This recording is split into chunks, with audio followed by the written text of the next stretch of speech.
Have you ever stopped and really questioned why people follow the crowd, not just online, not just trends, but in real life? Why people agree even when they don't believe? Why they stay silent even when something feels wrong? Why they follow even when it leads nowhere? And here's the uncomfortable truth.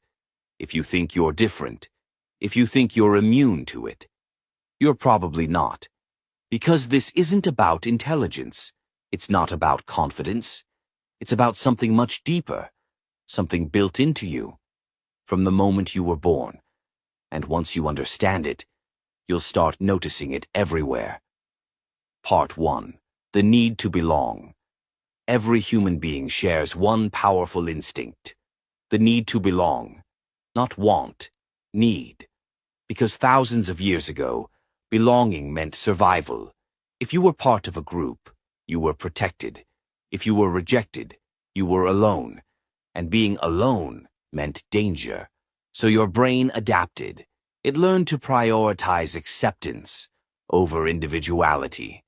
Fast forward to today. You're no longer being hunted. You're no longer fighting for survival. But your brain hasn't evolved as much as you think. That same fear of rejection still exists. It shows up in subtle ways. The way you hesitate before speaking. The way you adjust your opinions in a group. The way you sometimes agree just to avoid conflict. You might not notice it, but it's always there, quietly influencing your decisions, because deep down, your brain would rather you be accepted and wrong than rejected and right. Part 2. Social proof, the invisible force. Now let's go deeper. Imagine you're in a new place. You don't know what's good, what's safe, what's right. So what do? You look at others. You observe. You copy. This is called social proof. It's your brain's shortcut for decision-making. Instead of analyzing everything from scratch, it assumes if everyone else is doing it, it must be correct. And in some situations, that works. But here's where it becomes dangerous. Social proof doesn't measure truth. It measures popularity, which means something doesn't have to be right. It just has to look accepted. Think about how quickly trends spread. A single idea, repeated enough times, starts to feel normal, even if it didn't make sense at first, even if you questioned it in the beginning. Over time, the repetition wears you down, and slowly, you stop questioning. You start accepting. Not because you're convinced, but because everyone else seems to be. Part 3. The silent pressure. Now imagine this situation. You're surrounded by people. A conversation is happening, and everyone agrees on something. But deep inside, you don't. You feel it. That small voice in your head saying, "This doesn't seem right." So what do? Do you speak up, or do you stay quiet? Most people choose silence, not because they don't care, but because speaking up comes with consequences. You risk being judged, you risk being misunderstood, you risk being isolated, and your brain sees those risks as threats. So instead of challenging the group, you adjust yourself to fit it. You nod. You agree. You blend in. And here's the part most people never notice. Every time you do that, you train yourself to ignore your own instincts. You weaken your ability to think independently, until one day, you stop questioning completely. Part 4. Herd mentality.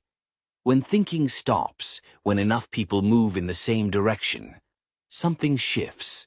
The group becomes more powerful than the individual. This is herd mentality. In a herd, responsibility is shared, which means no one feels fully accountable. And when no one feels responsible, people do things they normally wouldn't do. They follow faster. They question less. They react instead of thinking. And the larger the group becomes, the stronger the effect. At that point, it doesn't even feel like a choice anymore.